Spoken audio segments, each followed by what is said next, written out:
Hot water cascaded over Katerina Vogler's shoulders for the first time in 7 months. Steam rose around her like ghosts of everything she used to believe. The scent of lemon soap filled her lungs, clean and impossible and terrifying in its gentleness. Her hands shook as they touched skin she barely recognized anymore. 64 pounds. That's what the American medic had written on his clipboard when they arrived this morning. 64 pounds of hunger and fear and propaganda that was dissolving now under this relentless warmth. The number had shocked even the hardened guards. One had looked away quickly, his jaw tight. Katerina had expected cruelty when the Americans captured her unit in France 6 months ago. She had expected punishment. She had expected everything her German officers had warned her about in those final desperate briefings as the Reich crumbled around them. But instead she got privacy. She got warm water that never seemed to run out. She got a bar of white soap wrapped in paper stamped with the US Army logo so new it still had sharp corners. And she got something that terrified her more than any weapon she had faced during the war. She got kindness from the enemy. Her fingers traced the smooth surface of the soap. Such a simple thing, such an impossible thing. The water ran down her back, washing away layers of dirt that had become part of her. 7 months of grime, 7 months of shame, 7 months of survival that had left her feeling less than human. And now this impossible warmth, this unbearable gentleness. Through the wooden wall of her private stall, she could hear another woman crying. Not screams of pain, quiet sobs of confusion. The kind of crying that comes when the world stops making sense. Katerina understood. The kindness was harder to bear than cruelty would have been. Cruelty made sense. Cruelty fit the world they had been taught to expect. The Americans were supposed to be monsters. Every propaganda poster had said so. Every officer's briefing had confirmed it. Every warning had prepared them for torture and degradation and death. But this careful mercy, this planned compassion, this didn't fit into any story they had been told about America. Katerina closed her eyes and let the hot water sink into her bones. Somewhere in the back of her mind a thought kept circling like a vulture over a battlefield. This is a trick. It has to be a trick. They want us vulnerable. They want us grateful. They want us weak before they strike. But the water kept running. The soap kept smelling of lemons, and her body kept responding to the warmth like a flower turning toward the sun after a long winter. What would happen when she walked out of this bathhouse? The answer would change 847 women's understanding of everything they had been taught about America, about war, about what it meant to be human. But Katerina didn't know that yet. All she knew was that her hands were shaking and her heart was breaking, and nothing made sense anymore. 6 months earlier, everything had made perfect sense. September 1944. France. The afternoon her world ended. Katerina remembered the German officer's face as he gathered the women together for what they all knew would be their last briefing. His uniform was dirty. His eyes were hollow. He had stopped believing in victory weeks ago, but he still believed in the propaganda. Perhaps that was all he had left to believe in. "If the Americans capture you," he had said, his voice carrying across the cold barn where they huddled, "death would be a mercy compared to what they will do." The women had listened in silence. 23 of them, clerks and nurses and communication specialists who had somehow ended up in France as the Wehrmacht collapsed. They had heard the stories. They had been told about American savagery, about how the enemy treated prisoners, about humiliation and starvation, and worse, much worse. The officer had made sure they understood. The Americans were animals. The Americans were monsters. The Americans would make them wish they had died in the fighting. Katerina had believed him. Why wouldn't she? She had lost her husband Otto at Stalingrad just 18 months before, killed by Soviet guns in that frozen hell while defending the fatherland, left to rot in Russia while the Soviets celebrated their victory. She had every reason to hate the Allies, every reason to fear them, every reason to expect the worst. Her hand had moved unconsciously to her coat pocket, where she kept the last photograph of her son, Lucas. 2.5 years old in the picture, waving goodbye from his grandmother's arms at the Berlin train station. Those small hands, that trusting smile, that innocence that had no idea what war really meant. She had promised him she would come back. She had lied to her baby boy and then watched him wave until the train took her around a bend and he disappeared from her life. That had been 8 months ago. 8 months of not knowing if he was alive or dead. 8 months of not knowing if Berlin still stood or had been reduced to rubble by British and American bombs. 8 months of carrying that photograph and praying to a God she wasn't sure existed anymore. The capture itself had been almost gentle. That should have been her first clue that everything she had been told was a lie. The American soldiers had found them hiding in a farmhouse on the outskirts of a town whose name Katerina never learned. 23 women, exhausted and terrified, waiting for the end. They had run out of ammunition days before. They had run out of hope weeks before that. The Americans had called out in broken German for them to come out with their hands up. The accent was terrible, but the meaning was clear. Katerina had expected shots. She had expected violence. She had expected the stories to be true. Instead, a young American sergeant had looked at them with tired eyes and said something in English to his men. Then he had gestured for the women to sit down. Sit down. Not kneel, not lie face down in the mud. Just sit like they were human beings who might be tired after a long day. And then the Americans had given them water. Real water from American canteens. Clean water that didn't taste of rust or disease. Water offered with a slight nod, as if it were the most natural thing in the world to give comfort to your enemies. The first kindness. The first crack in the wall of everything Katerina thought she knew. But the journey after that had tested that crack, had nearly sealed it shut again with new layers of fear and suffering. 847 women from different units all gathered together like cattle for the long trip to wherever the Americans were taking them. 7 months on ships and trains and more ships. 7 months of cold and fear and uncertainty. 7 months without privacy or proper food or any chance to wash properly or feel like anything more than cargo being transported to an unknown destination. The Atlantic crossing had been the worst. September through November 1944. 2.5 months in the dark hold of a cargo ship converted for prisoner transport. 847 women crammed into a space designed for maybe 200. The hold was perhaps 200 square feet of usable space, the rest taken up by support beams and equipment and the cruel mathematics of wartime efficiency. They slept in shifts. They stood in shifts. They existed in shifts because there wasn't room for all of them to lie down at once. 1 bowl of soup per day. Thin soup made from scraps, barely enough to keep a body functioning. Water that tasted of metal and made half of them sick. Buckets in the corner for waste, the smell becoming part of the air they breathed. Katerina had weighed 89 pounds when she boarded that ship in France. She watched her body disappear week by week. 89 pounds became 82, then 75, then 68. By the time they reached American shores, she was 64 pounds of skin and bone and fading hope. 4 women died during the crossing. Pneumonia, the American medics said later. Their bodies were committed to the sea with no ceremony, no words, no acknowledgement beyond the splash when they hit the water. Just gone. Erased. 4 more casualties in a war that had already consumed millions.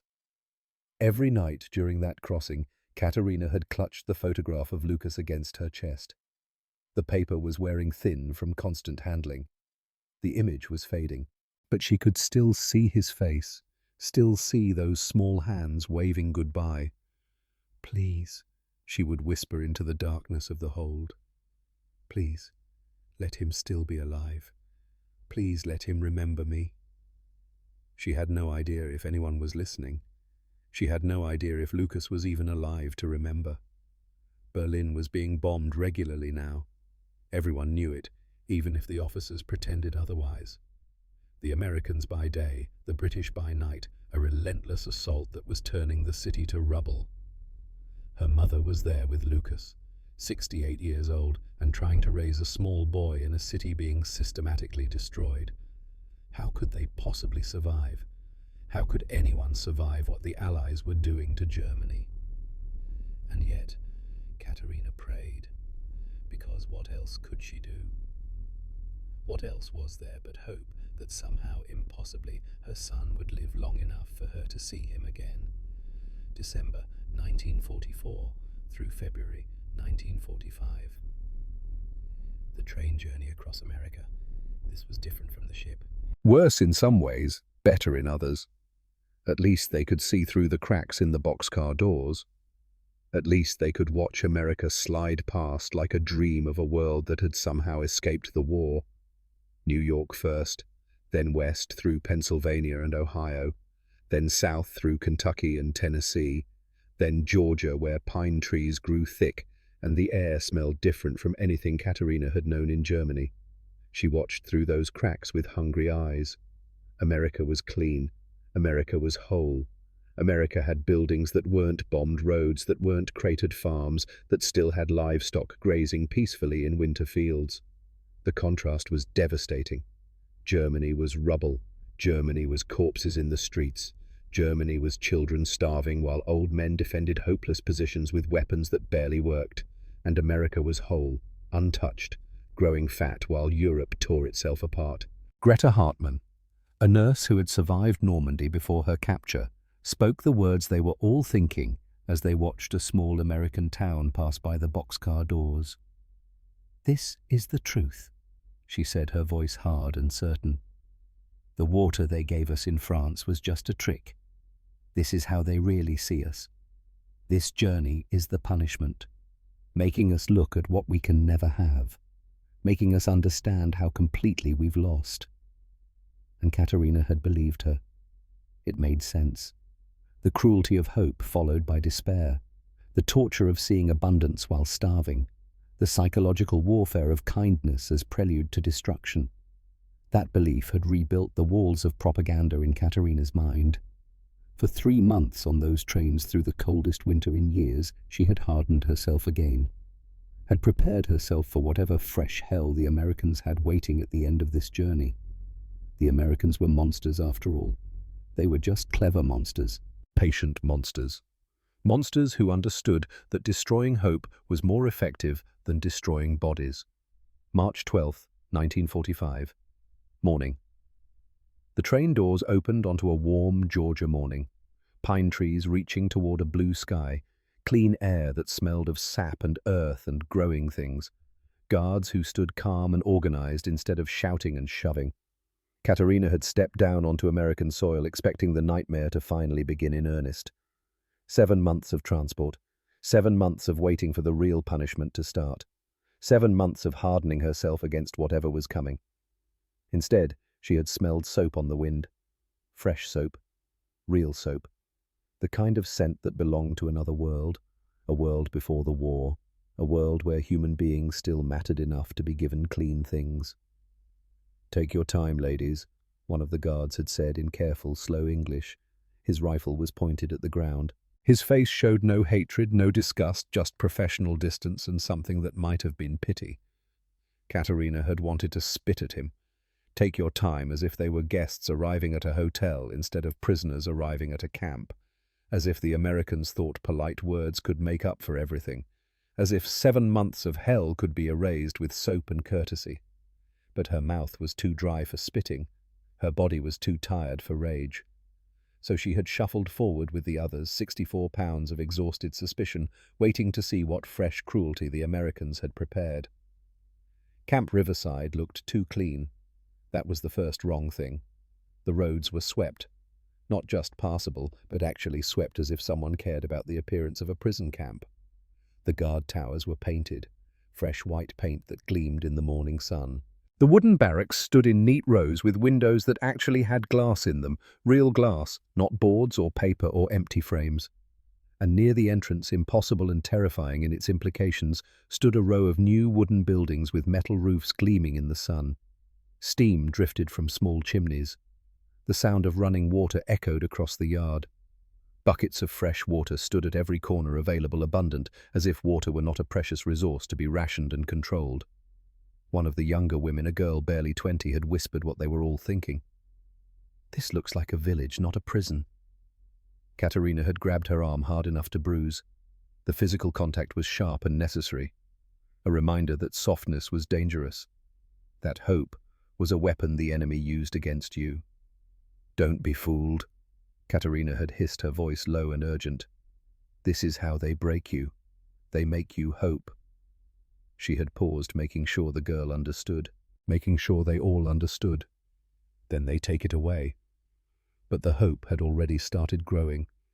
Katerina could feel it like a sickness in her chest, a warmth that had nothing to do with the Georgia sun, a terrible, dangerous feeling that maybe, just maybe, the last 7 months had been the punishment, and this was something different, because the bathhouses were real. The Americans had built them on purpose. Someone had planned this. Someone had decided that 847 German women deserved hot water and privacy and soap that smelled like lemons. Someone had made a choice to be kind, and that choice was more dangerous than any weapon, more devastating than any cruelty. Because cruelty could be understood, could be met with hatred, could be survived by hardening your heart. But kindness from the enemy, that required something else entirely. That required questioning everything you had been taught, everything you had believed, everything that had kept you alive through the darkest days of the war. Now Katerina stood in one of those bathhouses, water running over her skin, trying to hold on to her hatred like a shield against the terrible possibility that she had been wrong about everything. But the warmth kept seeping in. The soap kept washing away more than dirt. The simple miracle of privacy, of being treated like a human being who deserved dignity, kept eroding the certainty she had built up over 7 months of suffering. In the next stall, she could hear Greta Hartmann's voice, young and broken and desperately confused. "Katerina," Greta whispered through the wooden wall, "is the water really hot?" Katerina's throat closed. She wanted to say yes, and I don't understand why. Yes, and it's breaking something inside me. Yes, and I'm terrified of what it means. Yes, and everything we were told was a lie, and I don't know how to live with that truth. Yes, she managed. Just that one word, but it carried everything. The answer would force both women to question everything they thought they knew about America, about war, about what it meant to be an enemy. But first, they needed to survive breakfast. And breakfast was going to be harder than any battle they had faced during the war. Let me tell you about the 3 women whose lives intersected in that Georgia bathhouse on a warm March morning. Katerina Vogler was 24 years old. She had been a communication assistant for a German military unit, typing messages and organizing files and trying to stay invisible as the war collapsed around her. She was small and quiet, and carried a sadness in her eyes that made her look older than her years. In the pocket of her filthy coat, she kept one photograph. It was crumpled and fading, but she guarded it like a treasure more precious than gold. Her son, Lucas. 3 years old when the picture was taken, though he would be almost 4 now if he was still alive. Left behind in Berlin with Katerina's mother when the unit had been ordered to France. The last time Katerina had seen Lucas, he had cried and clung to her neck and asked when she would come back. She had promised him it would be soon.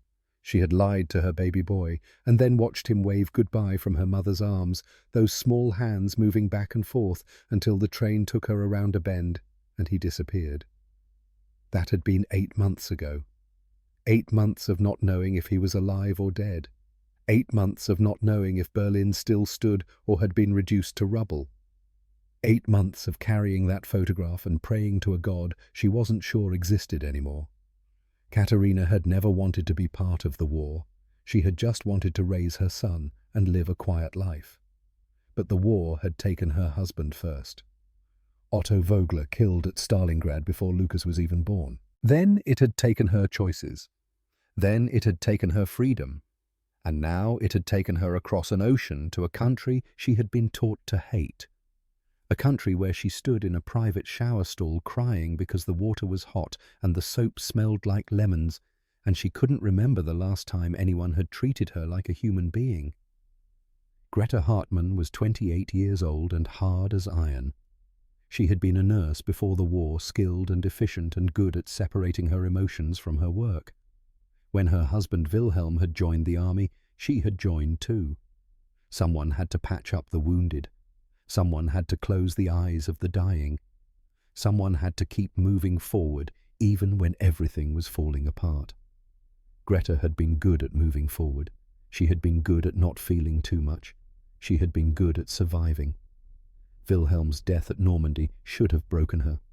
The news had arrived while she was stitching up a soldier who wouldn't stop screaming. A young corporal, barely 19, with his intestines trying to escape his body. She had been elbow deep in his blood when another nurse had delivered the message. Your husband is dead, killed by American guns on a beach in France. No body to bury, no grave to visit. Just gone, erased. One more casualty in a war that had already consumed millions. Greta had finished stitching up the screaming soldier. She had saved his life with steady hands and perfect technique. Then she had gone outside and vomited until there was nothing left inside her. Then she had washed her hands and face and gone back to work. The hatred had kept her alive after that. The hatred had given her purpose. She had hated the Americans for taking Wilhelm. She had hated the war for taking everything else. She had hated the world for continuing to spin when it should have stopped out of respect for all the dead. And now she stood in an American bathhouse with hot water running over her skin. And all that hatred was drowning in confusion. Because the Americans weren't supposed to be kind. They weren't supposed to care. They weren't supposed to follow rules that treated enemy prisoners with dignity and respect. They were supposed to be monsters. And monsters were so much easier to hate than human beings doing their jobs with quiet competence. Frida Klein was 34 years old and the closest thing the women had to a leader. She had been a teacher before the war, patient and thoughtful and good at helping people understand complicated things. She had 2 daughters, 14 and 16, left behind in the British zone of Germany with Frida's sister. The girls were alive. Frida had received 1 letter confirming that much before the mail had stopped. Her sister had written in careful coded language that the girls were safe, the apartment was damaged, but standing food was scarce, but they were managing. But Frida hadn't heard from them in 3 months. 3 months of not knowing if they were safe. 3 months of not knowing if they still had a home. 3 months of trying to stay strong for the younger women who looked to her for guidance. Frida didn't hate the Americans. She was too tired for hatred, too aware of how the war had been built on lies to believe any more propaganda. She watched instead. She observed. She documented everything in her mind, keeping careful mental notes of how the Americans behaved. She had already noticed that the guards never leered at the women, that the medical staff treated them with professional courtesy, that the food rations seemed to be the same as what the American soldiers ate, that the barracks had real mattresses and blankets and glass in the windows. These details mattered. These details told a story that contradicted everything Berlin had said about America.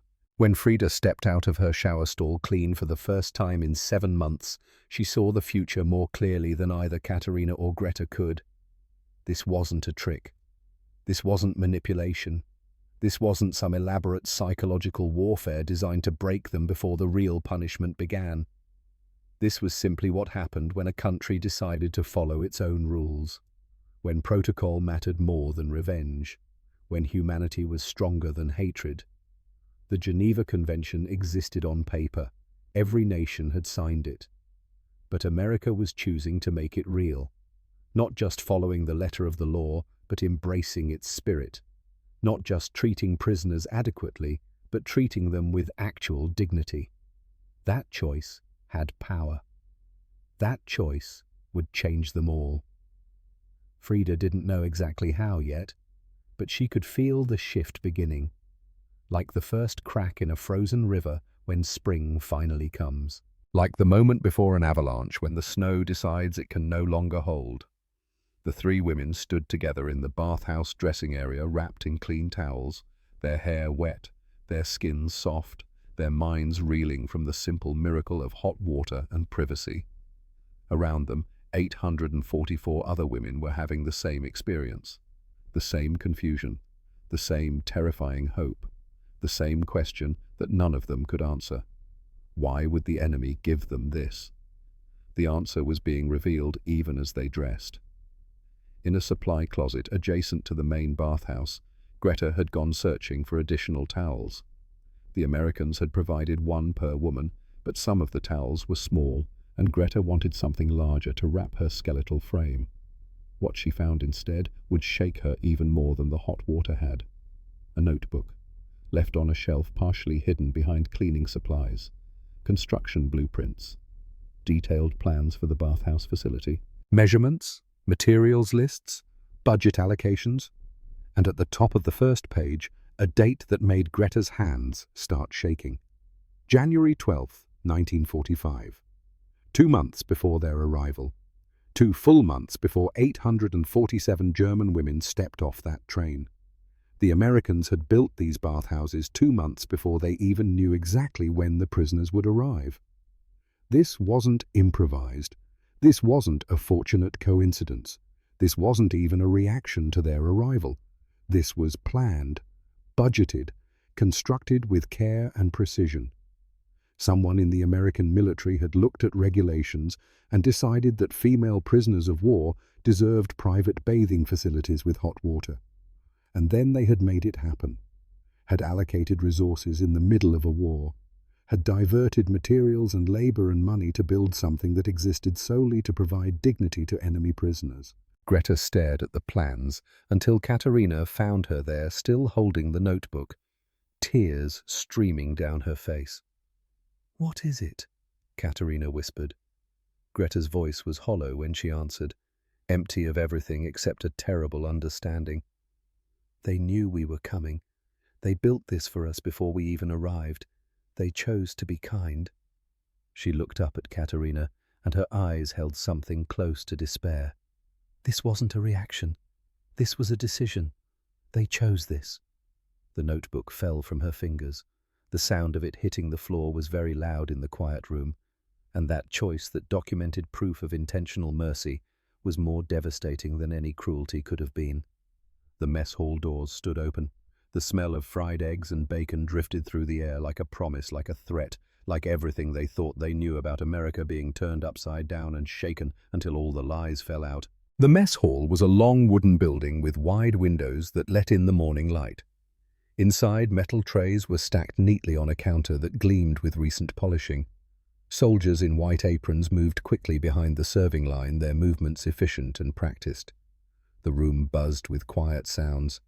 Pans clattering, coffee being poured, boots stepping lightly on the wooden floor. It didn't feel like a place meant to punish anyone. It felt like a place meant to feed people, just people, not enemies, not prisoners, just hungry human beings who needed a meal. When the first German women entered, they froze. On the counter sat large metal trays of scrambled eggs, still steaming the yellow bright and impossible after months of grey soup and mouldy bread. Piles of crisp bacon strips perfectly cooked, the fat rendering down to create pools of liquid gold. Bowls of oatmeal with brown sugar on the side, the crystals catching the light. Baskets of oranges, bright and impossibly colourful fruit that most of them hadn't seen since before the war. Fresh loaves of bread that had been baked that morning, the crust golden and crackling. One woman whispered what they were all thinking. "This is for soldiers, not us." But the American cook simply smiled and gestured them forward with a wave of his large hand.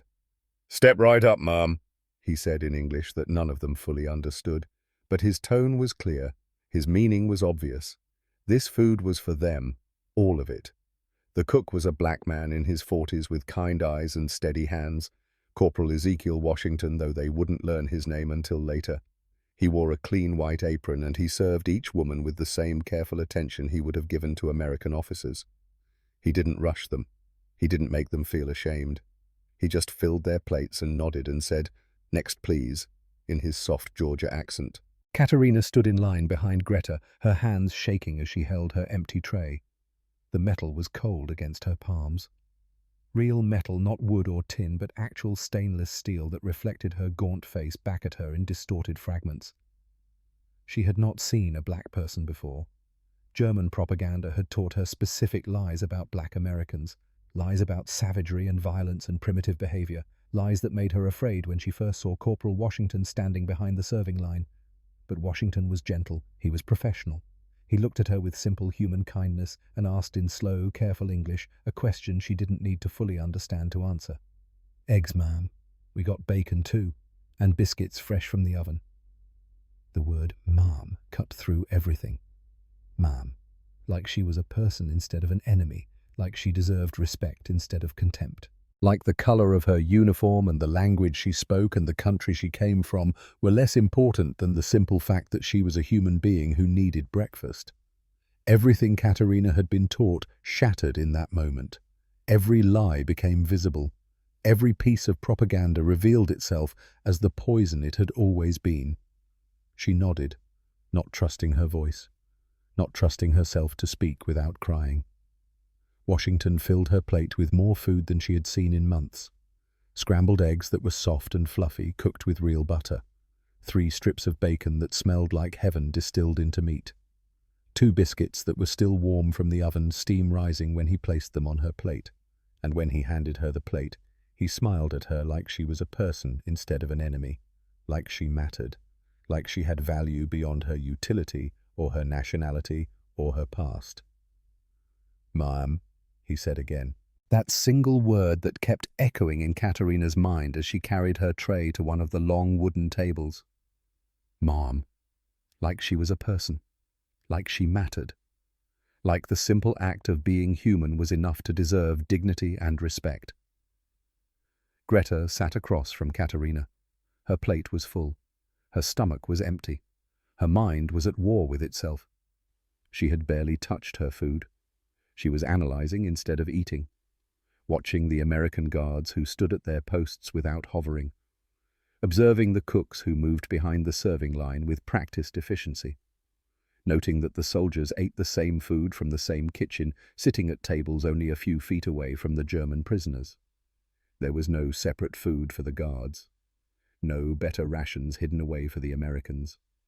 They ate scrambled eggs and bacon just like the prisoners, drank the same coffee, shared the same bread. The equality was staggering, and somehow more disturbing than cruelty would have been. Katerina took her first bite of scrambled eggs. The taste exploded across her tongue like a bomb going off in her mouth. Salt. Real salt, not the chemical substitute they had been given in Germany. Butter. Actual butter, rich and creamy, and coating the eggs with a silken texture. And something she couldn't name. Something that tasted like comfort, like safety, like mornings before the war when things made sense, like mornings in Berlin when Lucas would wake up asking for breakfast and Katerina would make eggs the way her mother had taught her. Simple food, family food, the kind of meal that said home and peace and everything will be all right. The bacon was crispy and salty and rich with fat. After 7 months of near starvation, after months of soup so thin you could see through it, the taste was almost overwhelming.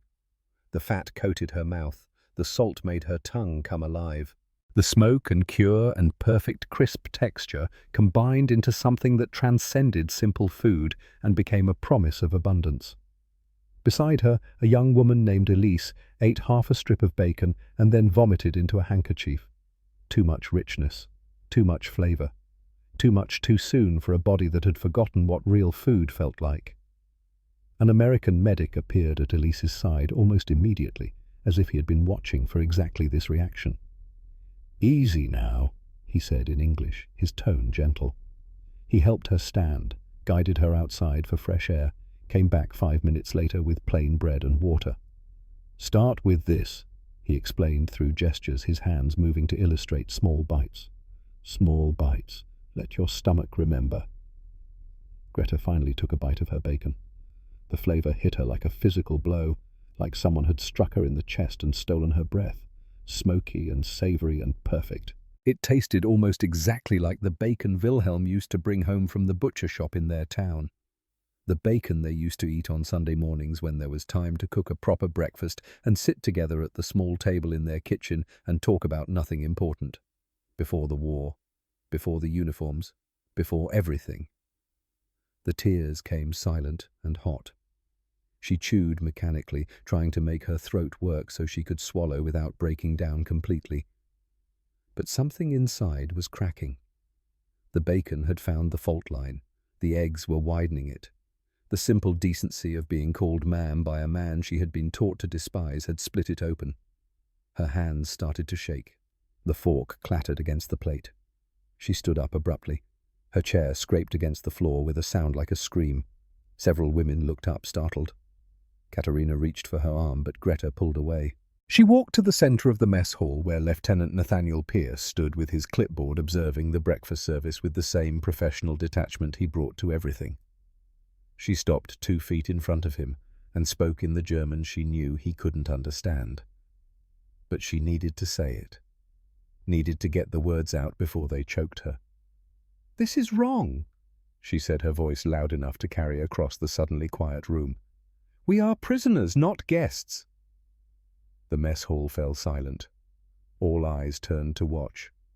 847 women holding their breath. A dozen American soldiers freezing in place. Pierce looked at her calmly, waiting. His face showed no anger at the interruption, no impatience, just professional attention. She switched to broken English, forcing out words she had learned during the war, words that came hard and sharp like broken glass in her mouth. This wrong. We prisoners, not guests, not friends, not—" Pierce's expression didn't change.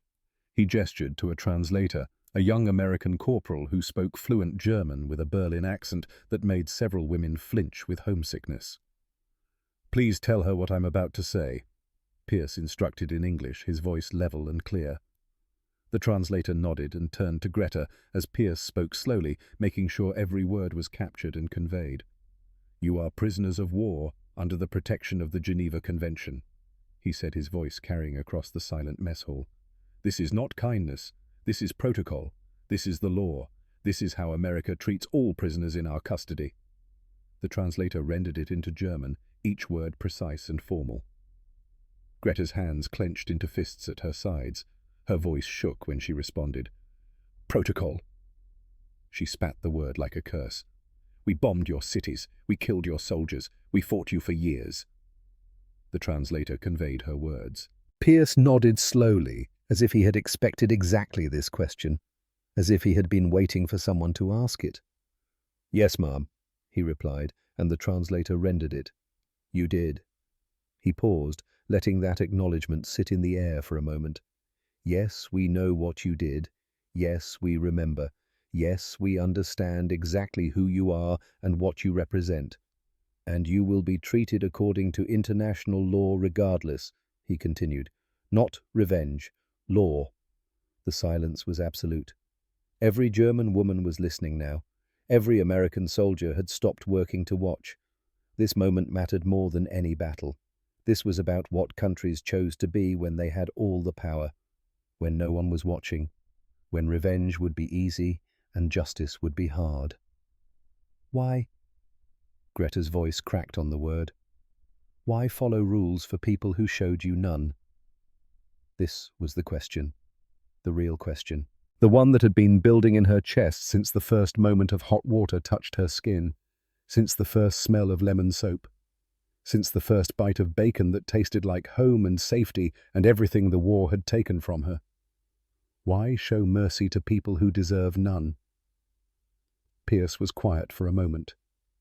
Then he spoke slowly, making sure the translator got every word, making sure every woman in that mess hall heard and understood.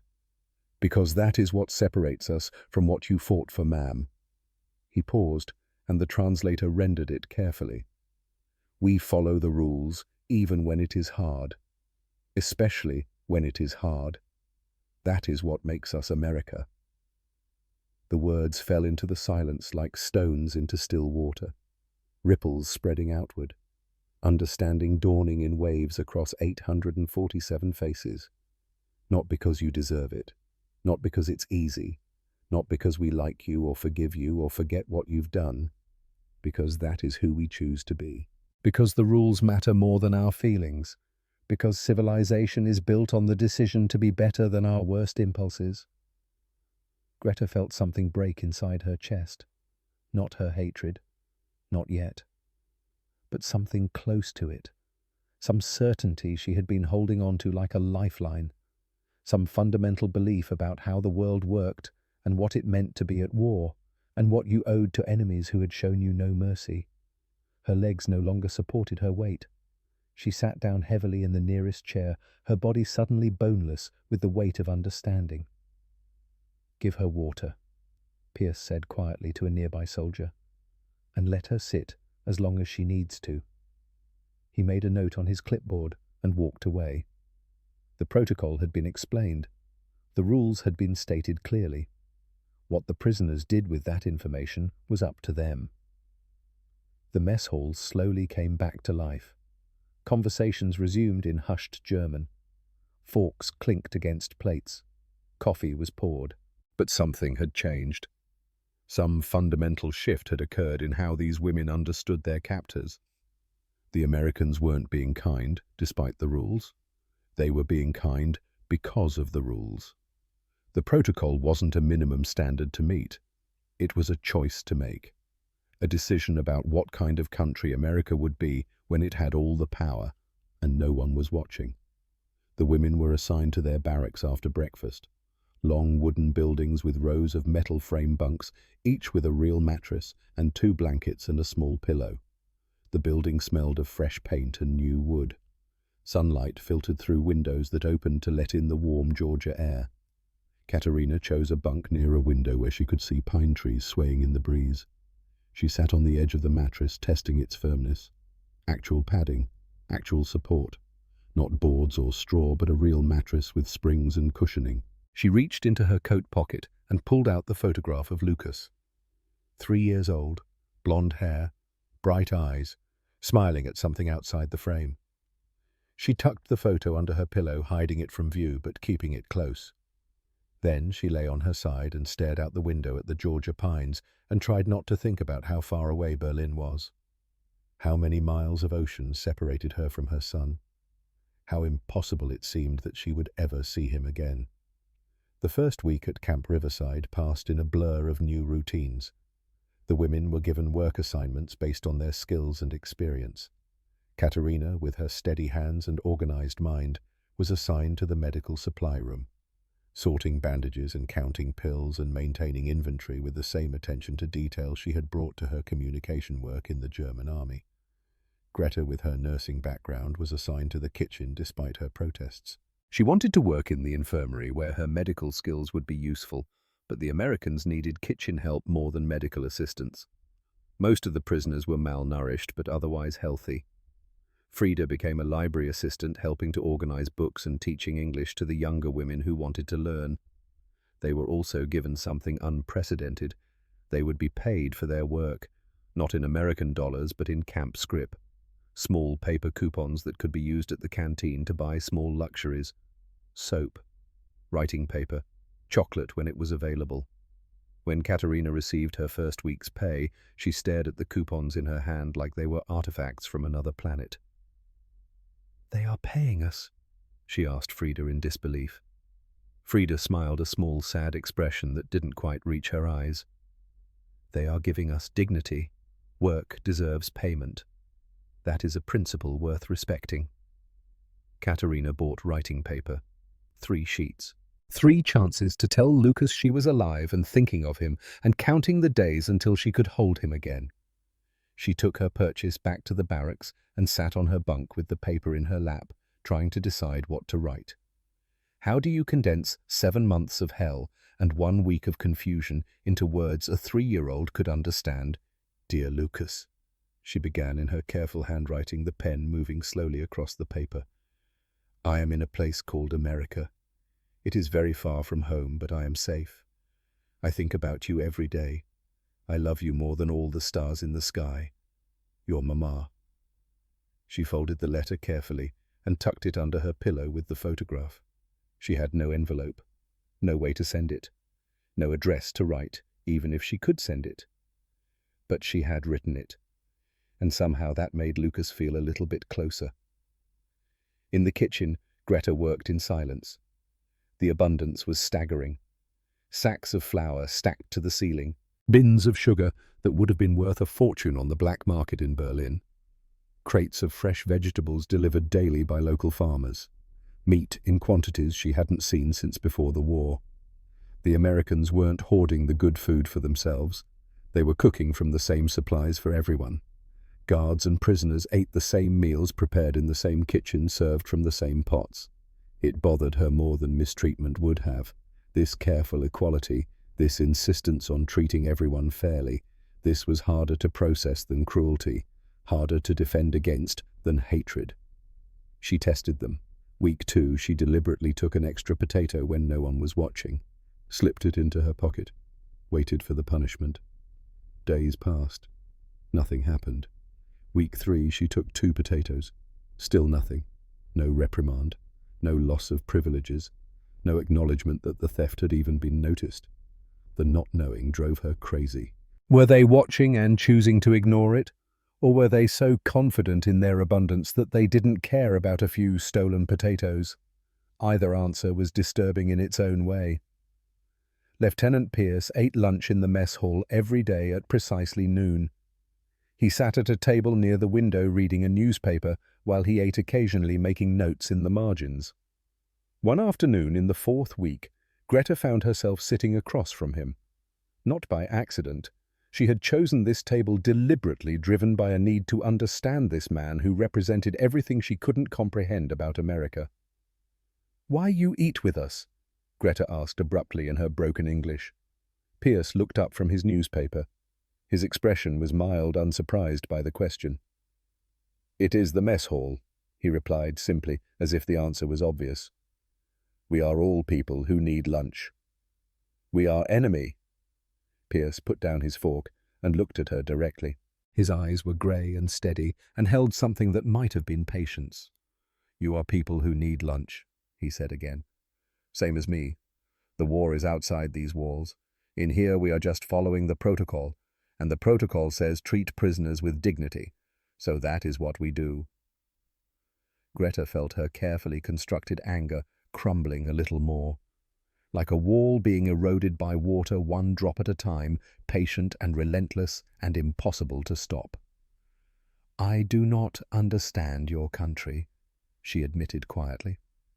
Pierce picked up his fork again, spearing a piece of potato. "That is all right, Mom. Understanding comes with time." He took a bite, chewed, swallowed. "Or it does not. Either way, you will still be treated fairly while you are here." He went back to his newspaper, the conversation apparently over. Greta sat in silence, watching him read and eat and make notes as if she were not there. As if her confusion and anger and gradual understanding were not slowly remaking her into someone she didn't recognize. Week 4 brought a development that would challenge everything more than any American soldier ever could. The announcement came during morning roll call. The translator conveyed Lieutenant Pierce's words to the assembled women. "We will have visitors today, American civilian volunteers from a local church. They will be here from 1000 hours until 1500 hours. They are bringing books, sewing supplies, and other donated items. Your cooperation is appreciated but not required." Not required. The Americans kept giving them choices. Keep presenting options as if the prisoners had any real power. As if their preferences mattered in this carefully controlled environment. At precisely 10 o'clock, a bus pulled up outside the main gate. 12 American women stepped out, ranging in age from mid-20s to early 60s. They wore simple dresses and carried boxes and bags filled with supplies. They smiled as they entered the camp. Actually smiled, like they were happy to be there. Like spending their free time with enemy prisoners was something they wanted to do. One woman in particular caught Greta's attention. She looked about 45 with greying hair pulled back in a practical bun and a face that suggested both strength and kindness in equal measure. She wore a simple blue dress and sturdy shoes, and she organized the other volunteers with quiet efficiency. Katerina was one of the first German women to approach the tables the volunteers had set up in the recreation area. The woman in the blue dress noticed her hovering near the book display. "Hello there," she said in English, her southern accent warm and welcoming. "Are you looking for something to read?" The woman picked up a book and held it out. The cover showed a peaceful American countryside scene, rolling hills and a farmhouse in the distance. "Would you like this one, dear? It is a gentle story about family and home."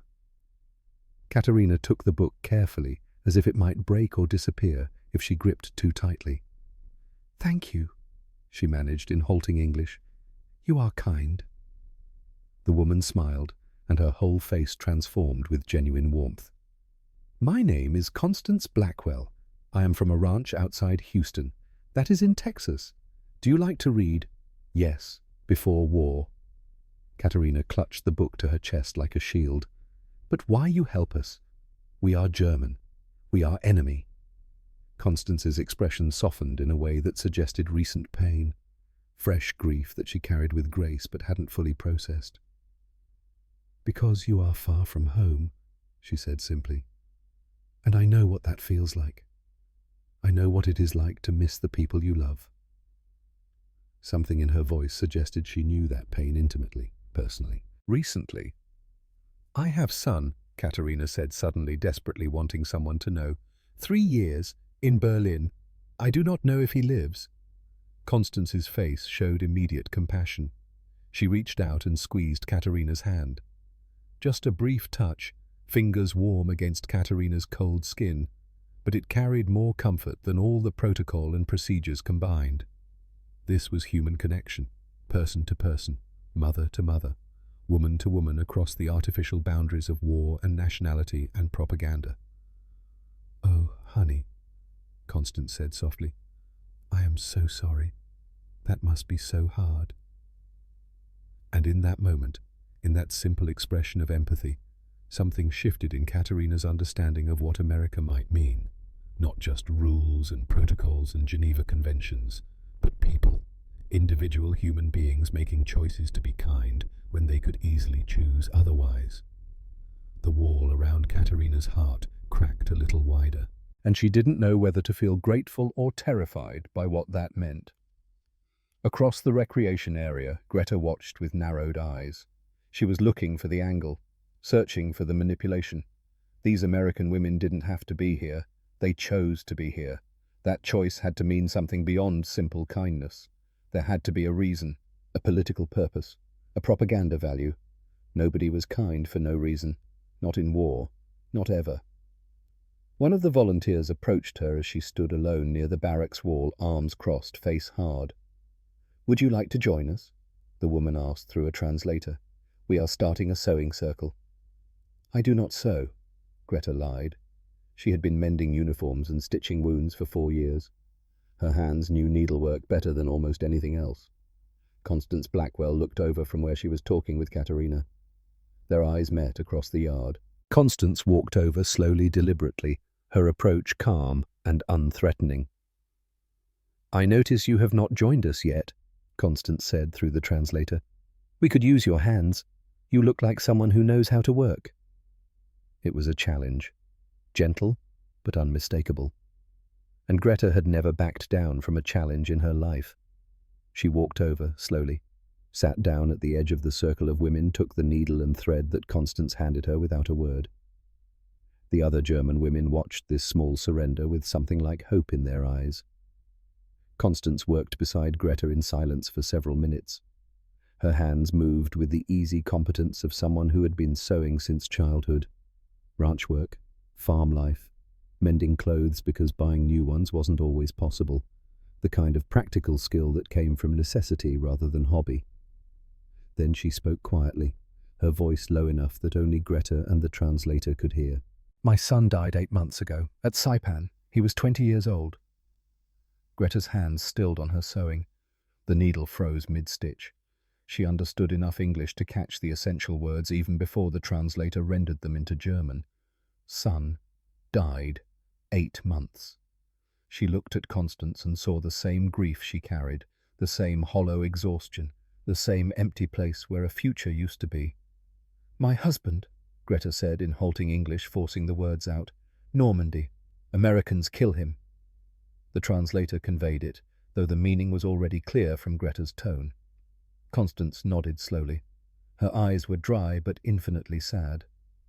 I'm sorry for your loss.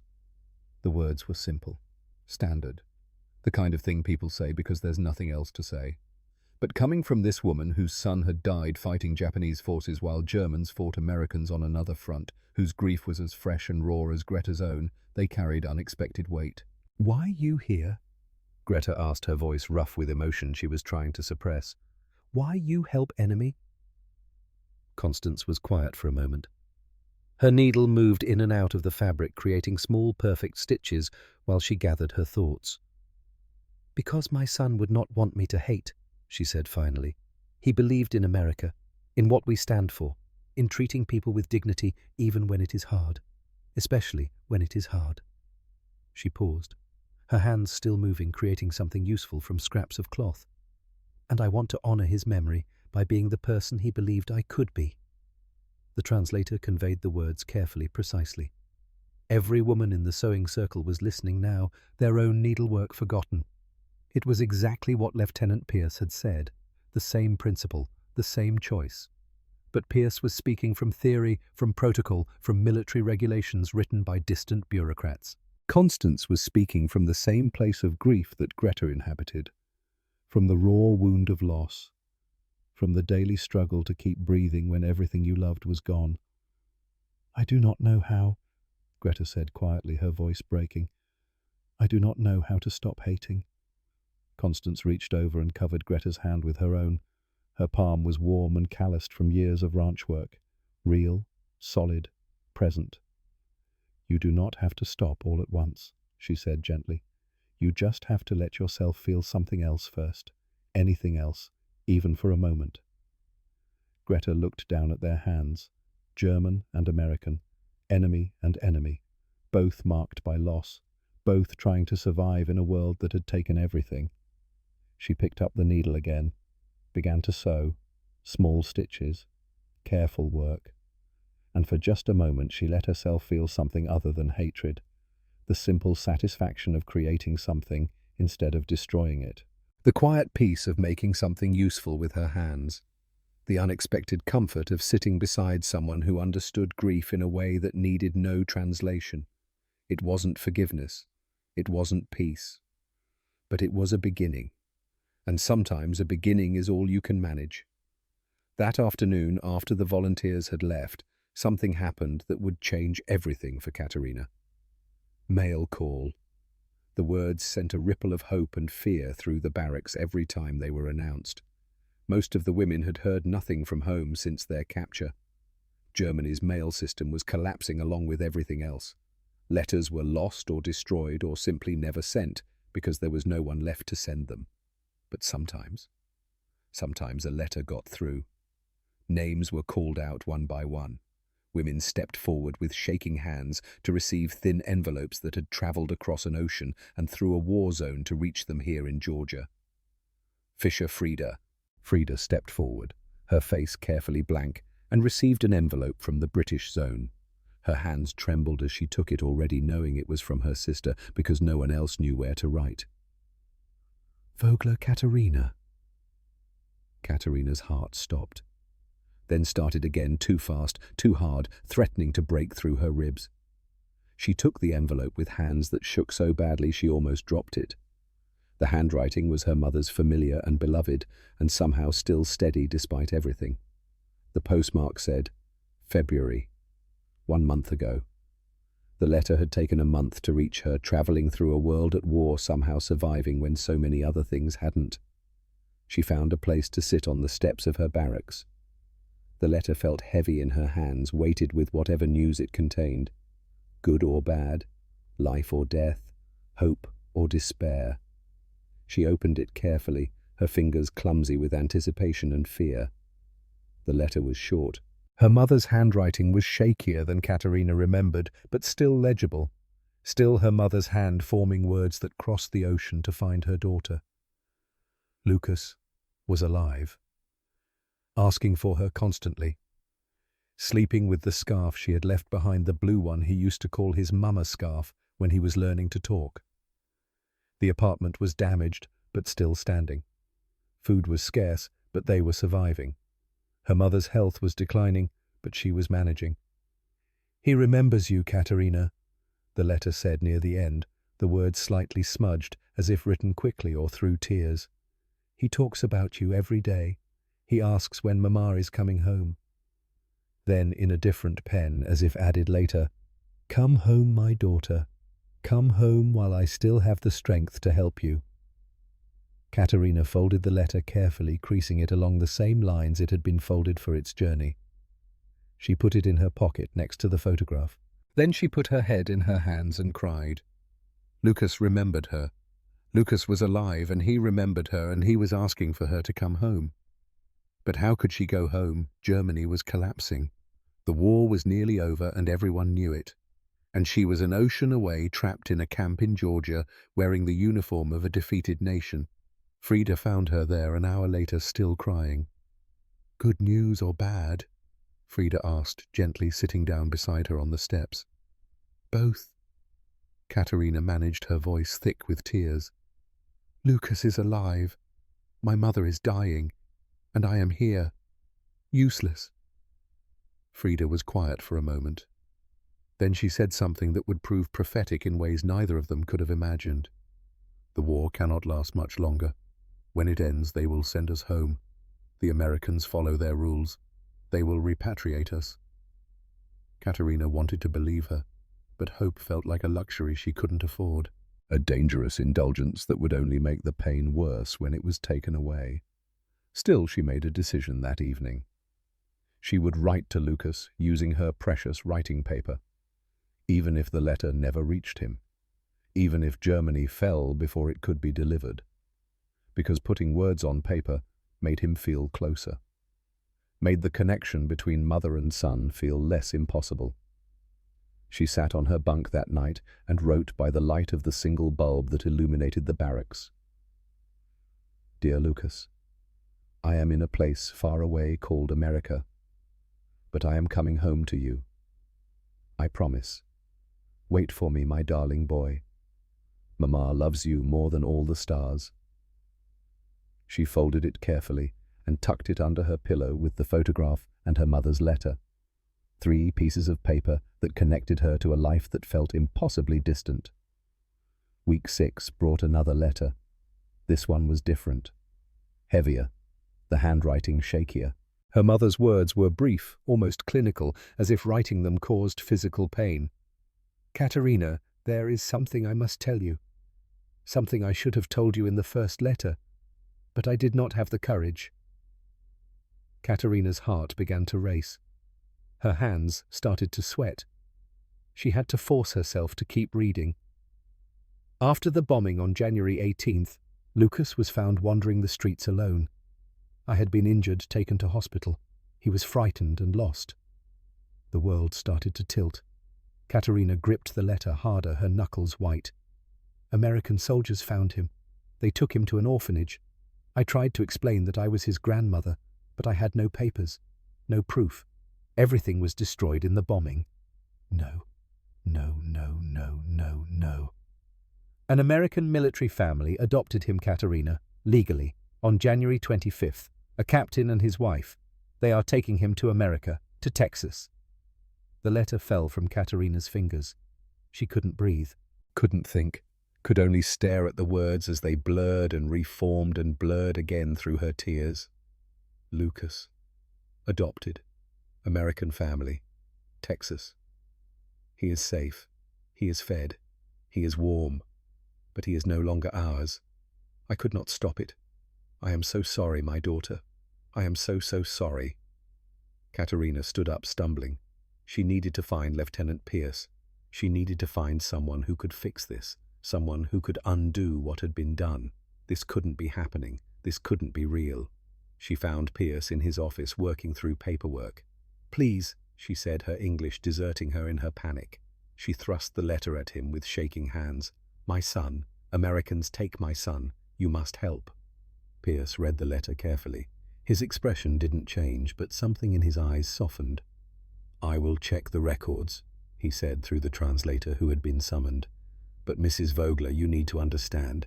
If the adoption was legal, there may be nothing we can do." "He is my son," Katerina said, her voice breaking. "He is my son. I understand. I will investigate. Give me a few days. 3 days that felt like 3 years. 3 days of not eating, not sleeping, not able to think about anything except Lucas in the hands of strangers, Americans, the enemy. People who had no right to him, no claim on him, no connection to the life he was supposed to have. 3 days later, Pierce called her to his office again. He had documents spread across his desk, official papers with stamps and signatures and the weight of legal authority. Captain Dalton Blackwell and his wife, Constance, adopted a boy named Lucas Vogler on January the 25th, 1945. Pierce explained through the translator. The orphanage in Berlin certified that the child had no living relatives. Your mother's injury made her unable to care for him. The adoption was processed legally under German law. Katerina couldn't process the words at first. They kept sliding off her consciousness like water off glass. Where is he? She managed finally. Houston, Texas. The Blackwell Ranch. According to these records, the boy is healthy and adjusting well. Houston, Texas. Blackwell Ranch. The name hit her like a punch to the stomach. Blackwell. Constance Blackwell. The woman who had been kind to her in the sewing circle. The woman who had understood about missing the people you love. The woman who had lost her son and was now raising Katerina's. That woman had Lucas. That woman was his mother now, legally and officially and irrevocably. Katerina felt the world tilting. She grabbed the edge of Pierce's desk to keep from falling. I want him back, she said, though she already knew the answer.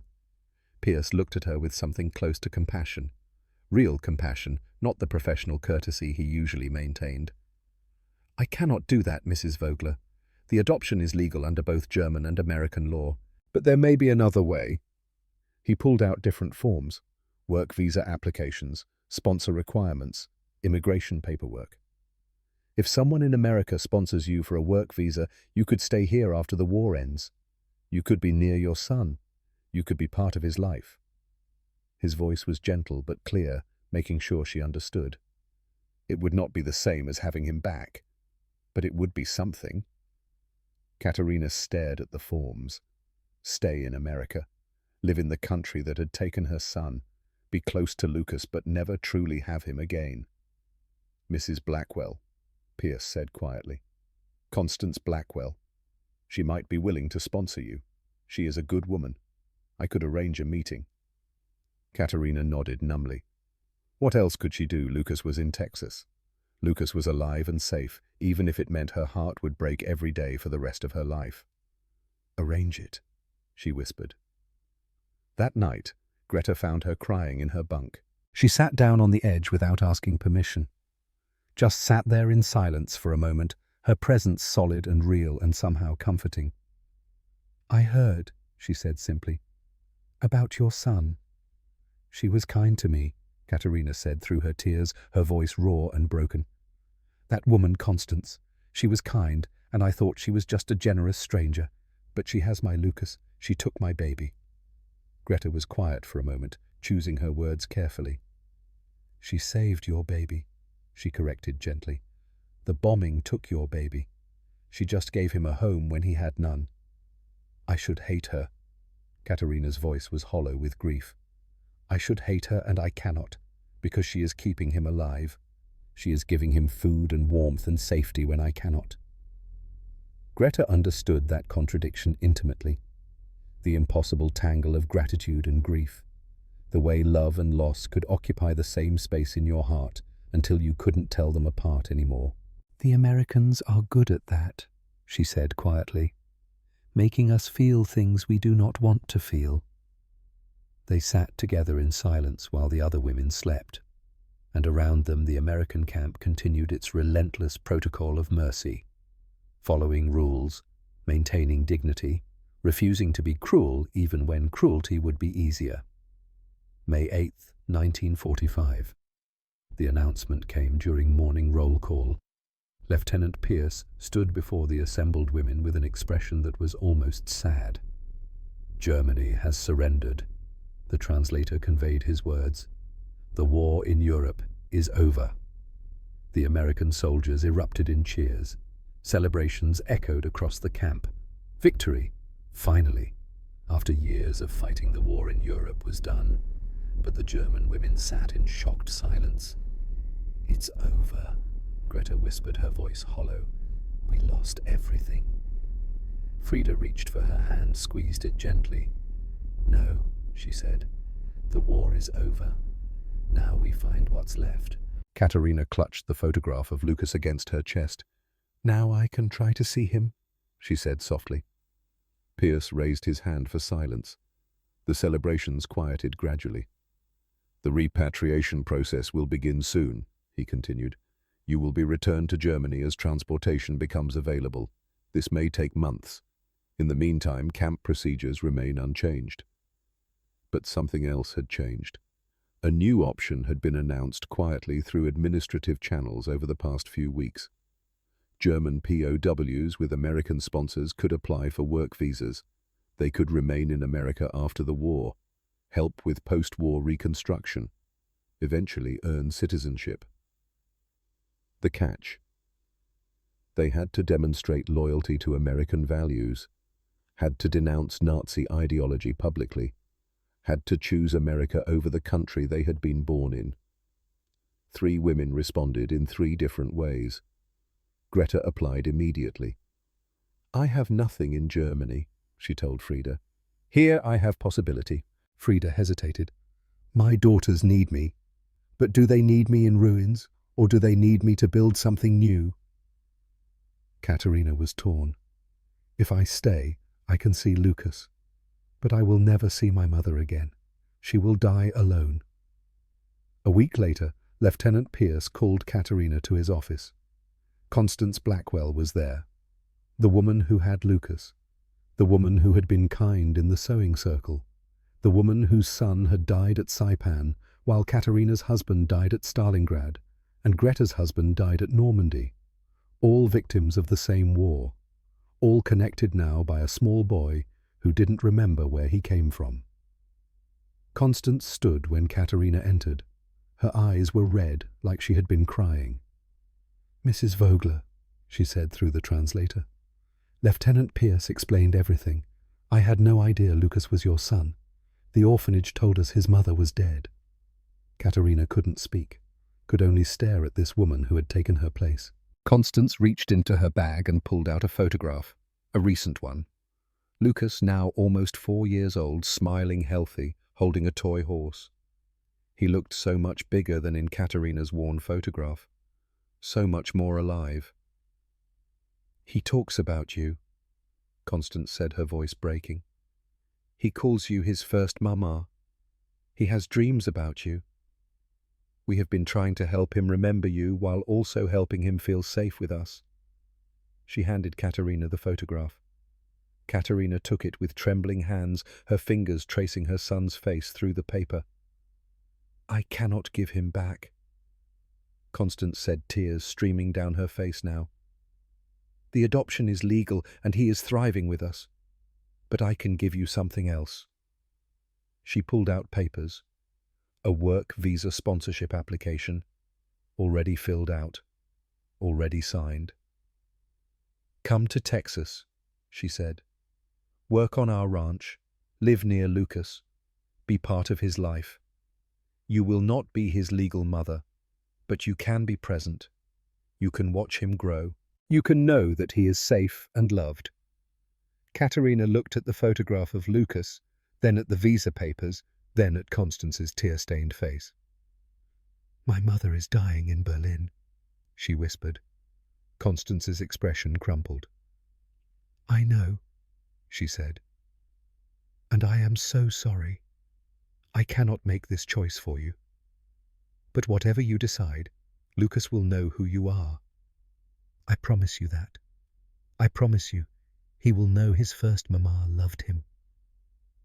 Katerina sat in silence for a long moment, the weight of the decision crushing her. Her mother in Berlin dying alone. Her son in Texas alive and thriving with strangers who had become his family. She made a decision that would define the rest of her life. I will come to Texas, she said, her voice steady despite the tears. But first I must go to Berlin. I must see my mother one last time. I must tell Lucas goodbye in person before I tell him hello again in America. Constance nodded, relief and sorrow mixing on her face. We will wait for you, she said, as long as it takes. July 1945, Berlin. The city Katharina remembered no longer existed. She stood in what had once been Potsdamer Platz and could barely recognize the landscape. Mountains of rubble. Skeletal buildings with empty windows like blind eyes staring at nothing. Streets that had been cleared just enough for people to walk through the debris. The smell was the worst part. Dust and rot and something sweet and terrible that she tried not to think about. Her mother's apartment was in the British sector in a building that had somehow survived, mostly intact. Mostly. The top 2 floors were blown away by a bomb that had hit the building next door. But the lower floors stood stubborn and defiant against the destruction all around them. Katharina climbed the stairs slowly. Each step felt like walking through water, heavy, exhausting, inevitable. Her mother answered the door on the second knock. She had aged a decade in the 8 months since Katharina had seen her last. Grey hair gone white. Face collapsed into itself like a building losing its structure. Hands that shook when they reached for her daughter. Katharina, she breathed. Just the name. Nothing else. They held each other in the doorway and cried. No words.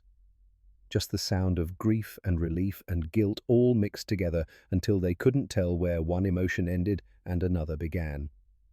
Inside the apartment was clean but empty. Most of the furniture was gone, sold or traded for food, Katharina realized. The kitchen had 1 pot, 2 plates, 3 cups. The bedroom had a single mattress on the floor. This was what survival looked like in Berlin, July 1945. How long do you have? Her mother asked when they finally sat down with weak tea made from the same leaves that had been used a dozen times before. 2 weeks. Then I must go back. Her mother nodded. She understood. She had always understood. Will you stay in America? Yes, I will work on the ranch. I will be near Lucas. Another nod. Her mother's hands wrapped around her cup, seeking warmth even in the summer heat. That is good. That is right. Mama, I could stay. I could come back here. I could take care of you. Her mother's laugh was bitter and tired. And do what? Watch me die in a city of ghosts? No, my daughter. Lucas needs you more than I do. He is alive. He has a future. I am just waiting for the end. Don't say that. It is true. I have maybe a month, maybe 2 if I am unlucky. The doctor was very clear. Katharina felt the tears coming again. She had known. The letter had told her. But hearing it spoken out loud made it real in a way that words on paper never could. I want to see him, she said. Lucas, before I go back. He is at the orphanage still. The Americans said you could visit. I arranged it. The orphanage was in the American sector in a building that had been a school before the war. Children played in a courtyard that had been cleared of rubble. American soldiers stood guard, but not like guards. More like protective uncles watching their nieces and nephews. Katharina stood at the gate with her mother watching, trying to spot Lucas among the dozens of children. Then she saw him. He was bigger, so much bigger than in the photograph, almost 4 years old now, blonde hair catching the sunlight, running with other boys chasing something Katharina couldn't see. Lucas, she called. He stopped, turned, looked at her with eyes that held recognition and confusion in equal measure. Lucas, she called again, softer this time. He walked toward her slowly, cautious, like approaching a half-remembered dream. Mama. His voice was small, uncertain. Katharina dropped to her knees, opened her arms. He ran the last few steps and crashed into her, his small body solid and real and alive. I thought you were dead, he said in German, though his accent was already changing. They said you were dead. I'm here now, she managed through tears. I'm here. They sat together in the courtyard while her mother watched from the gate. Katerina held him and told him stories and tried to memorize everything about him. The weight of his body, the sound of his laugh, the way his hair felt under her fingers. And then she had to explain. "Lucas, I have to go away again. To America. To Texas." He pulled back, fear in his eyes. "No, you just came back. You can't leave again." "I have to. But listen to me. This is important." She took his face in her hands, making sure he was looking at her. "You have two mothers now. Mrs. Blackwell, who takes care of you every day, and me, your first mamma.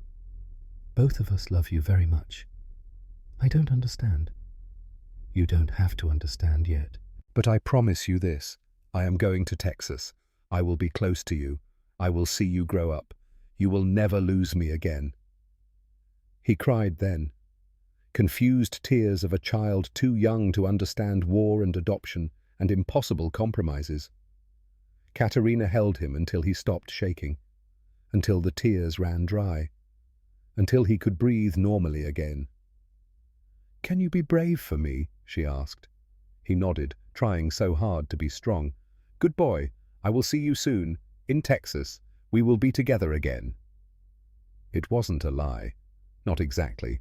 They would be together, just not the way either of them wanted. When she finally walked away, he stood in the courtyard watching her go, one small hand raised in goodbye, just like the last time she had seen him, at the train station in Berlin, before the war had taken everything, history repeating itself. Except this time, she would come back. Her mother died on August 15th. Peacefully, the neighbors said, in her sleep. No pain. Katerina held her hand and felt the moment life left her body. Felt the exact second her mother stopped being a person and became a memory. The funeral was small, a dozen neighbors, a priest who barely knew her mother but said the right words anyway, a grave in a cemetery where thousands of others were being buried every week. Katerina stood at the graveside and felt nothing, numb, empty. Like all her tears had been used up, and there was nothing left inside her except the determination to keep moving forward. Her mother's last words had been about Lucas. "Tell him I loved him. Tell him I tried." Katerina had promised. She would keep that promise. 3 days later, she boarded a ship back to America. November 1945. Houston, Texas. The bus from the port pulled into Houston on a warm afternoon that felt nothing like November. The air was dry and hot and smelled of dust and oil and something green she couldn't identify. Katerina stepped off the bus with one small bag containing everything she owned in the world. 3 dresses, the photograph of Lucas, her mother's letter, the written promise from Constance Blackwell that had gotten her through customs and immigration. A truck was waiting, not Constance. A man. He was tall and weathered, maybe 60 years old, with a face that had been carved by sun and wind into something hard and permanent. He wore a cowboy hat, denim pants, boots that had seen a decade of work. He stood by the truck with his arms crossed, watching her approach. "Mrs. Vogler?" he asked. "Yes." "I'm Dalton Blackwell, Constance's husband." His voice was flat, not hostile, not friendly, just stating facts. They stood looking at each other for a moment. 2 people connected by a small boy and a war and a series of choices neither of them had wanted to make. "Where is Lucas?" Katerina asked. "At the ranch with Constance. Excited. Doesn't fully understand yet." Dalton opened the passenger door of the truck. "Get in." The drive to the ranch took 40 minutes. They didn't speak. Dalton drove with the focused attention of someone who had made this journey 1,000 times. Katerina watched Texas slide past the window and tried to prepare herself for what came next. The ranch appeared gradually, first just fence line, then cattle grazing in brown grass, then buildings, a main house, barns, corrals, guest house set apart from the main buildings, and on the porch of the main house, 2 figures, Constance and Lucas. The truck stopped. Katerina's hand was on the door before Dalton had even turned off the engine. "Miss Katerina," Lucas shouted in English. "Not Mama, not anymore." "You came back." He ran down the porch steps and across the yard. She dropped to her knees and caught him as he threw himself into her arms. He was heavier, stronger. His English was better than his German now. But he was still Lucas, still her son. "I told you I would come back," she said in German. "I know," he answered in English. "Mum said you would." Mum. Constance. His new mother. Katerina looked up and met Constance's eyes. The other woman stood on the porch, tears streaming down her face but smiling. "Welcome to Texas," Constance called. "Welcome home." Dalton walked past them toward the house without a word. The first week was the hardest. Katerina lived in the guest house, a small building with one room, a bed, a table, a chair. Simple but clean, more privacy than she'd had in over a year. She worked in the main house with Constance, cooking, cleaning, caring for Lucas when Constance needed help. It was awkward, painful, strange beyond words. Two mothers raising one child, one legal, one present, both necessary, both insufficient. Lucas adapted faster than either woman. He called Constance Mum and Katerina Miss Katerina because that's what Constance had taught him, respectful, acknowledging both relationships without defining either too precisely. At night, Katerina would lie in her bed in the guest house and hear Lucas laughing in the main house as Constance put him to bed. Hear Constance singing songs in English that Katerina didn't know, and her heart would break a little more each time. But in the mornings, Lucas would run to the guest house and knock on her door and say, "Miss Katerina, time for breakfast," in his perfect American accent, and her heart would heal just enough to keep beating. Dalton remained distant, polite but cold. He gave her orders. She followed them. They maintained a professional distance that felt safer than trying for anything more. Until the third week. Greta arrived in Mrs. Patterson's truck on a Tuesday afternoon. She climbed out wearing American clothes now, a simple dress. Her hair was longer. She looked healthier, more alive than she had in Georgia. Katerina ran to meet her. They hugged like sisters who had survived a war together, because they had. "You made it," Katerina said. "We both did." That evening, Constance insisted both German women join them for dinner at the main house. Dalton hesitated in the doorway. Katerina could see him weighing the decision. Sit down with two women whose countryman had killed his son, or honor his wife's request. Constance touched his arm. "Dalton," she said gently, "Jonathan believed in doing the right thing even when it was hard. This is hard, but it is right." Dalton looked at his wife, then at Lucas, who was setting the table with the serious concentration of a 4-year-old given an important job, then at Katerina and Greta. Finally, he nodded and came inside. The meal was awkward at first, stilted conversation, long silences. Food passed with careful courtesy, but no warmth. Then Lucas started talking, mixing English and German in the way children do when they live between two languages. Telling a story about a horse he had ridden that day, describing everything in elaborate detail that only a child finds fascinating. And the adults couldn't help but smile. Dalton looked at Lucas, then at Katerina. Something in his expression shifted. Not acceptance yet, but acknowledgement. This woman had given Constance purpose after Jonathan's death, had given them Lucas, had made the impossible choice to let her son go while staying close enough to watch him grow. That took strength Dalton could respect.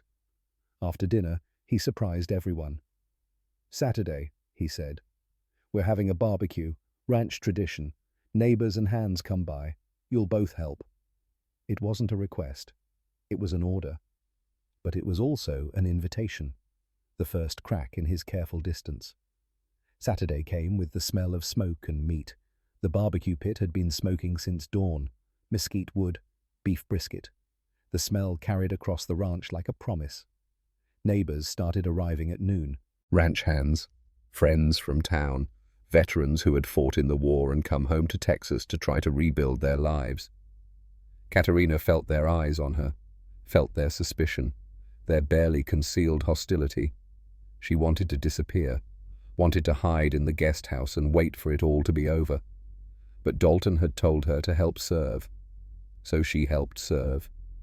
She stood behind the serving table with Greta, filling plates with brisket and beans and cornbread, trying not to meet anyone's eyes, until Dalton called for quiet. The yard fell silent. 40 people turned to listen. Dalton stood by the barbecue pit, carving knife in hand, wearing his oldest hat and his most serious expression. "I want to say something," he began. The crowd settled. They knew Dalton didn't make speeches often. When he did, people listened. "My son Jonathan died at Saipan. Some of you knew him. Good boy. Believed in doing right. Believed in America. In what we stand for." He paused, looked at Katerina and Greta. These women lost people too. Husbands, family, different sides of the same war. But the war's over now. Another pause. The weight of what he was about to say settling over the yard like heat. "I've been thinking about what Jonathan would want, what he would say about how we treat people who used to be our enemies." Dalton's voice roughened, the emotion he usually kept locked down starting to leak through. He'd say, "Follow the rules." He'd say, "Be fair." He'd say, "That's what makes us American. Not revenge, not holding grudges, following the code even when it hurts." He looked around at the assembled crowd. Cowboys and ranchers and veterans, people who understood codes and principles and standing by your word. Out here we got the cowboy code. Treat people fair, keep your word, respect everyone, even people you don't like. Then he made the connection that would echo through Katerina's understanding of America for the rest of her life. Same principle as that Geneva Convention the army used over there. Protocol over feelings, rules over revenge. That's how civilization works. That's what separates us from the people we fought. The crowd was absolutely silent now. "So if anyone's got a problem with these women being here, you can take it up with me. But while you're on my land, you'll treat them with respect." "That clear," murmured agreement. Some people looked uncomfortable, some looked thoughtful, but no one objected. Dalton Blackwell had spoken. That was enough. He walked over to the serving table and served Katerina a plate himself. "Mesquite smoked," he said. 14 hours. Texas tradition." Katerina took the plate with shaking hands, took a bite. The flavor was incredible, smoky and tender and perfectly seasoned. The fat had rendered down until the meat almost melted in her mouth. The bark was crispy and savory and complex. It tasted like the bacon from that first morning in Georgia. The bacon that had broken through her hatred. But different this time. This time there was no guilt, no survivor's shame, no feeling of eating abundance while others starved. This time the food tasted like community, like belonging, like being accepted into something bigger than herself. The tears came anyway, but they weren't tears of grief. They were tears of release. "It's perfect," she said. Dalton nodded. His expression was still stern, but something in his eyes had softened. Germans know good meat when they taste it, I guess. It was the first time he had acknowledged her as anything more than a worker. The first time he had treated her like a person with a culture and a history worth respecting. That night, after everyone had gone home, Katerina sat on the porch steps of the guest house with Greta. "We made it," Greta said quietly. "We did. I ate brisket today. No guilt, just peace." Katerina understood perfectly. "The protocol saved us," she said.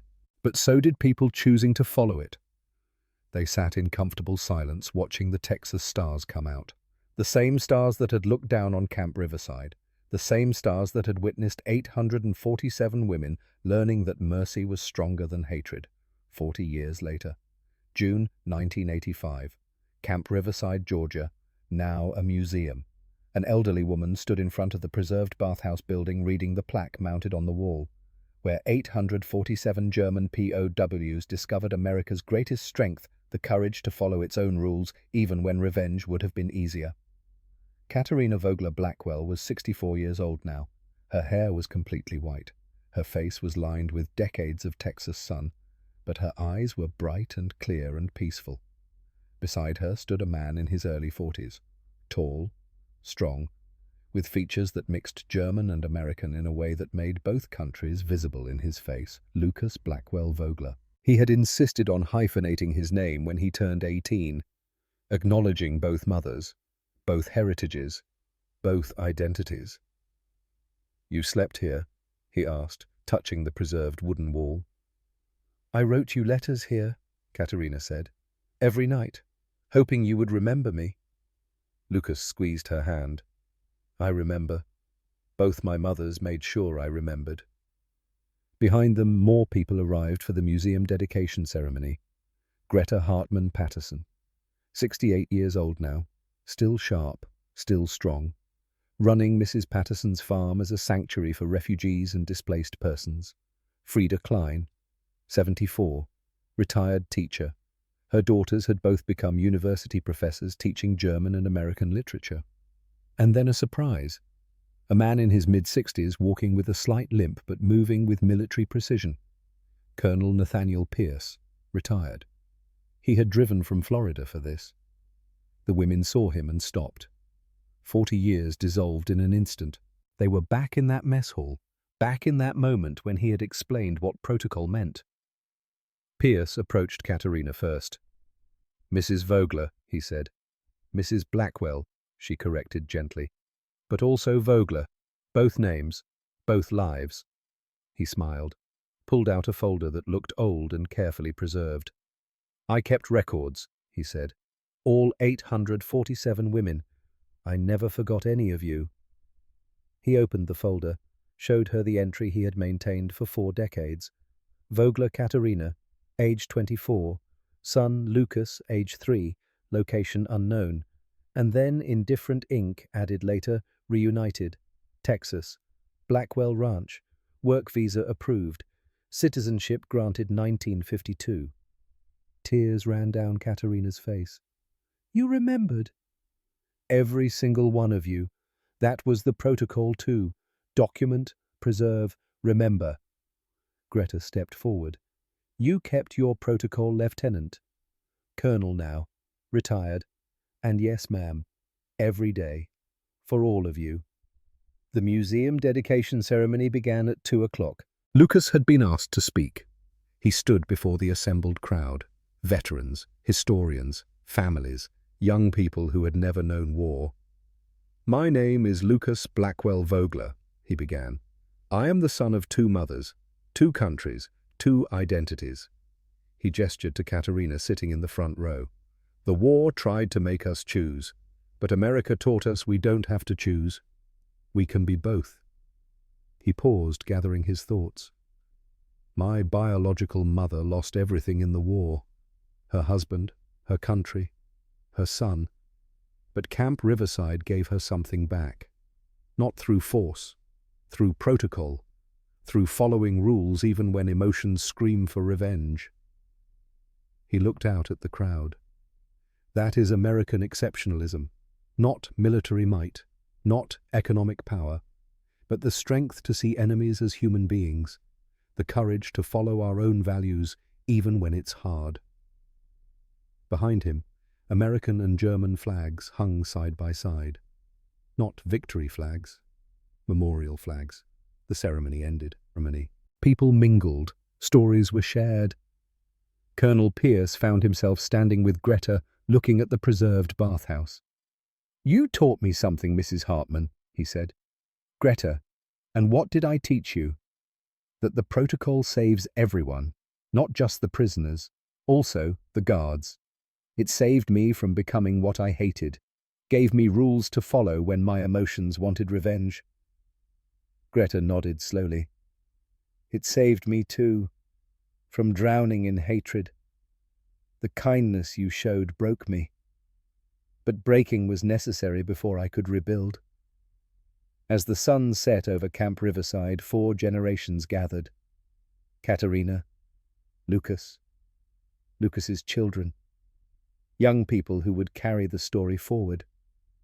They stood where the mess hall had been, where Greta had confronted Pierce, where everything had changed. March 12th, 1945, Katerina said softly. I stood in a bathhouse and felt hot water for the first time in 7 months. I expected cruelty. I got protocol. She paused, looking at her family, at the museum, at this preservation of a moment that had changed her life.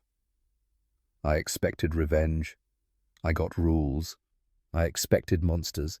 I got human beings doing their jobs with dignity. Greta stood beside her. That protocol gave you life, Lucas, gave me a future, gave all of us a chance to become something other than what the war made us.